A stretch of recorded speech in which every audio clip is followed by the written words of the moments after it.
ایک مانو بلی تھی جو کسی کی لاڈلی نہ تھی۔ اس نے شہر کے ایک کباڑ خانے میں آنکھ کھولی اور پھر اپنی ماں اور دوسرے بہن بھائیوں کے ساتھ مختلف جگہوں کی تبدیلی کے بعد ایک کسائی کی دکان کے پاس گندے نالے پر رہنے لگی۔ وہ ذرا بڑی ہوئی تو ایک دن اس کی بہن رانو بلی کو ایک بہت پیاری سی بچی ایک بڑی سی گاڑی میں بٹھا کر لے گئی اور اس کا بھائی شانی بلہ ایک خونخوار کتے کے ہاتھوں دنیا سے رخصت ہو گیا۔ وہ ذرا بڑی ہوئی تو اس کی ماں اسے چھوڑ کر چلی گئی۔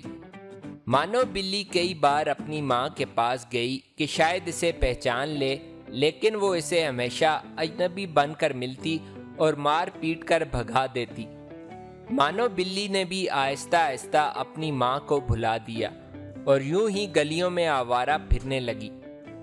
ایک دن اچانک اس نے اپنی بہن رانو بلی کو دیکھا جو ایک بہت بڑے سے لان میں گھاس پر بیٹھی دودھ پی رہی تھی۔ مانو بلی فوراً آگے بڑھی اور اسے پکارا، لیکن اس نے بھی بہن کو پہچاننے سے انکار کر دیا اور اسے اپنے گھر سے نکال دیا۔ مانو بلی کا دل ٹوٹ گیا۔ وہ باہر نکلی تو ایک نہایت گندے بچے نے نشانہ لے کر ایک پتھر اسے دے مارا۔ پتھر اس کی ٹانگ پر لگا اور وہ لنگڑا کر گر پڑی۔ بچے کے ساتھی اس کے اس کارنامے پر کہکے لگانے لگے۔ مانو بلی بڑی مشکل سے اٹھی اور اپنی زخمی ٹانگ کے ساتھ بھاگ کھڑی ہوئی کہ کہیں باقی بچے بھی پتھر لے کر اس پر نشانہ نہ آزمانے لگیں۔ اسے انسانوں پر غصہ آنے لگا کہ وہ کس دیدہ دلیری سے ہم جیسے معصوم جانوروں پر ظلم کرتے ہیں اور انہیں کوئی کچھ نہیں کہتا۔ وہ اپنی زخمی ٹانگ کے ساتھ ایک گھر میں داخل ہوئی تو وہاں ایک مہربان بچے سے اس کا واسطہ پڑا۔ بچے کو اس کی حالت پر بہت ترس آیا۔ کچھ دیر بعد وہ اس کے لیے ایک پیالے میں دودھ لے آیا۔ مانو بلی پہلے تو جھجکی، اسے بھوک بھی زوروں کی لگی ہوئی تھی۔ اس نے بچے کی طرف دیکھا جو دور جا کر کھڑا ہوا تھا۔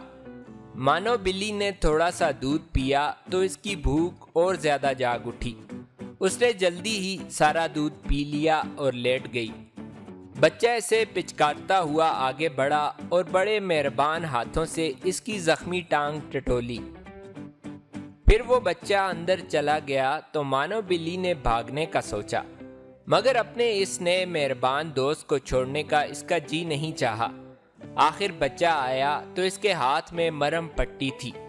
مرہم پٹی ہونے کے بعد مانو بلی کو کچھ سکون ہوا تو وہ سو گئی۔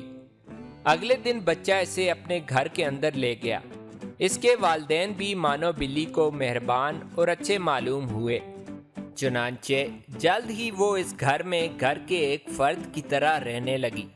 مہربان بچہ اسے لے کر باہر جاتا، اس کے لیے اس کی پسندیدہ غذائیں لاتا، اسے صاف ستھرا رکھتا۔ مانو بلی کا دل وہاں لگ گیا۔ ان سب کی مہربانیوں کا صلہ اس نے یہ دیا کہ اس گھر میں سے تمام چوہوں کو گھر چھوڑنے پر مجبور کر دیا۔ لال بیگ اور دوسرے کیڑے مکوڑے بھی اس نے ختم کر ڈالے۔ جب وہ آئی تھی چوہوں کی جان پر بنی ہوئی تھی، ان کا کوئی حربہ کامیاب نہیں ہوتا۔ مانو بلی جھٹ انہیں پکڑ لیتی اور کھا جاتی۔ اچھا کھانا، آرام اور سب کی توجہ ملنے لگی تو مانو بلی آہستہ آہستہ کامچور ہونے لگی۔